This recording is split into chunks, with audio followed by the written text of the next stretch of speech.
बच्चों में कान की एक बीमारी है जो बहुत आम है और इस बीमारी को ओटाइटिस मीडिया कहते हैं। ये कान की दरमियानी हिस्से की बीमारी है।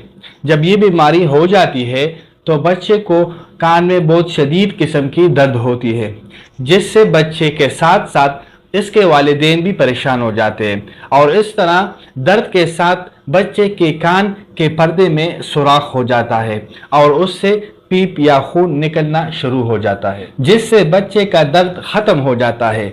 लेकिन इस बीमारी से कान के पर्दे में सुराख होकर उससे ज़्यादा नुकसान हो जाता है और वालिदैन इस गलतफहमी में रहते हैं कि इसमें दाना था वो फट गया, अब बच्चा ठीक हो गया। लेकिन बच्चों में इस बीमारी की आम वजह यह है कि अक्सर बच्चों को नज़ला ज़ुकाम होता है या वो फीडर के ज़रिए दूध पीता है तो वो नज़ला ज़ुकाम एक्सटेंशन ट्यूब के ज़रिए दरमियानी कान में चला जाता है और वहाँ इसमें जरासीम अफजाइश करके पीप बन जाता है जो पर्दे की तरफ जाकर उसमें इन्फेक्शन पैदा करता है, जिससे बच्चे के कान में काफ़ी दर्द होता है और साथ में कान के पर्दे में सुराख करके पीप बाहर निकल आता है।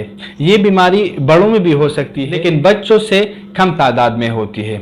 ऐसी सूरत में बच्चे का इलाज ENT डॉक्टर से करवाना चाहिए और इलाज के लिए डॉक्टर उसे कुछ एंटीबायोटिक ड्रॉप और दवाइयाँ लिखते हैं, जिससे बच्चे के कान पीप से खुश्क हो जाता है और कुछ अरसा बाद वो सुराख बंद हो जाता है। कुछ बच्चों में ये बीमारी बहुत जल्दी और बार बार होती है, तो ऐसी सूरत में बच्चे का इलाज नहीं रुकना चाहिए और ये एहतियात करके बच्चे के कानों में पानी न चला जाए और उसे ऐसी खुराक न दी जाए जिससे नज़ला ज़ुकाम का ख़तरा हो।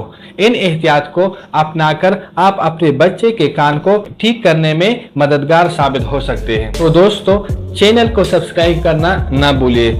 शुक्रिया। अल्लाह हाफ़िज़।